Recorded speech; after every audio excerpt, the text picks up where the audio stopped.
So there is a story in the New Forest which has only really been preserved by very fragile oral tradition, really, and that is the story of Elkham's grave, which is on the Wootton Common between the rising sun and the Broadway oak.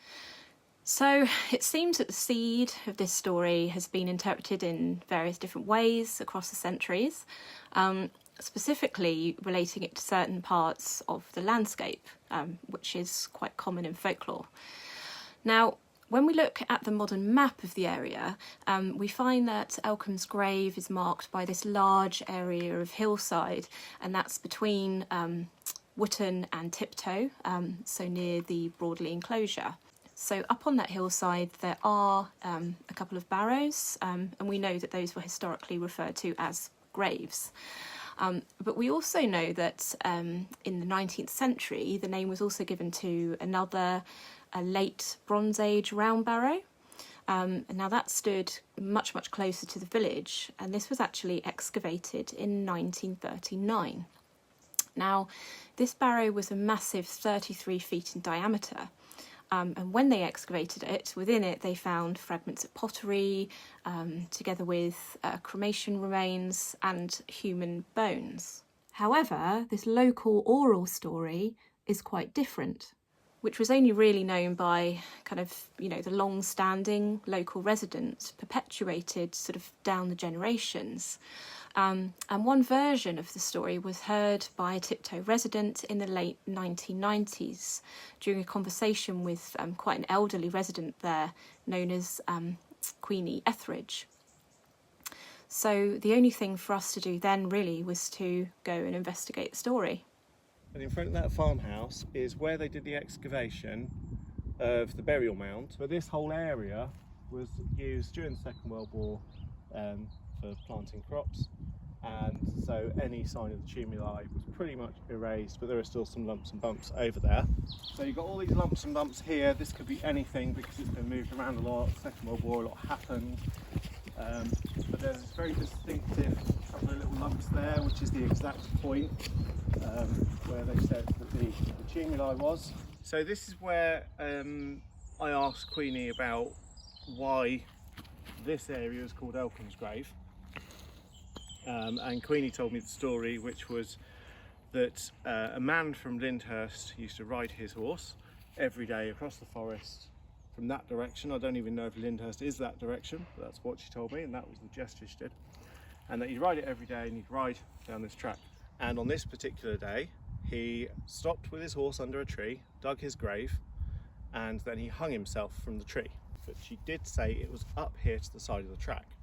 Now, suicide was generally considered quite sinful throughout history, and clearly very difficult for any family that was left behind. So perhaps because of one or maybe both of these reasons, Mr. Elkham decided to dig his own grave before hanging himself above it. So this is just one of those examples, what's known as a deviant burial in folklore. Because suicides were given kind of outcast burials, so for instance not in a churchyard but instead at a crossroads or some other unusual location or scenario. In the 1946 newspaper article, they say that Elkham was someone who hung himself from a tree that you could see from the stone, and the stone is all the way up there. And that the two holly trees that grew formed a cross beneath where he hung himself over the grave. So this is the place where there is two of the tallest holly trees along this walk, and it just happens to be very close to the farm as well. So you can understand why those 2 points might have got confused. The 1946 one actually says you can see the holly tree from the stone, but I don't believe you could see these holly trees from the stone. Almost certainly whatever trees were around wouldn't still be here today if it wasn't a holly tree. But that's the first mention of holly tree in connection with Elkham. On the map these days it's Elkham, and when you go further back it's Elcombe. And when you look at the original spelling of Elkham, you find that the Elkhams lived in Lyndhurst. Elkham House is still in Lyndhurst, and there are still places called Elkham in Lyndhurst. Somehow that story I was told in the 90s of someone called Elkham coming across the forest from Lyndhurst goes all the way back to the Elkham family under the original spelling, and coming here from across the forest.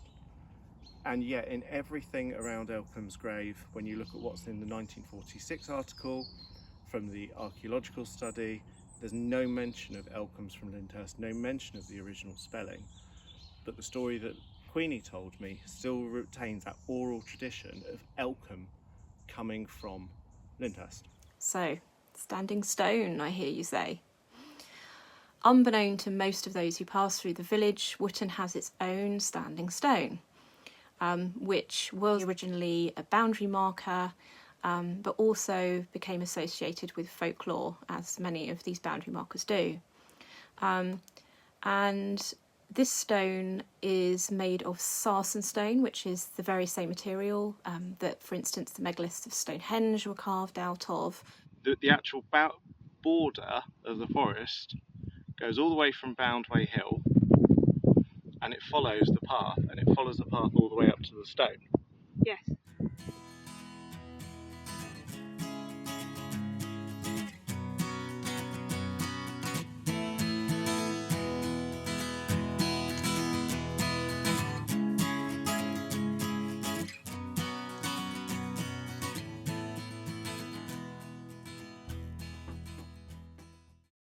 So the preambulation would have taken you from the Boundway Oak, which is in that direction, all the way down the ancient route. Would have brought you out at Elkham Grave Stone, Boundary Stone, which is on the corner just before the rising sun.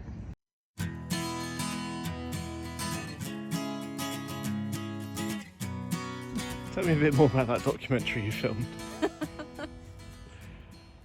So this is the Boundary Stone, which is mentioned in the 1549 perambulation. In that perambulation document, it is known as Elkham's grave.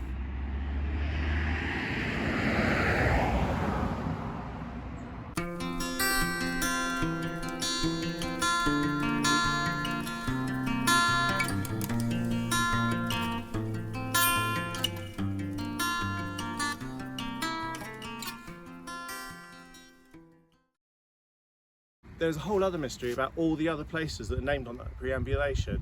Where are they? What happened to them? Can we find them on other maps? And that's a whole thing that other people can go and investigate, because I've had enough and I want to go to the pub and have a cup of tea. Bye.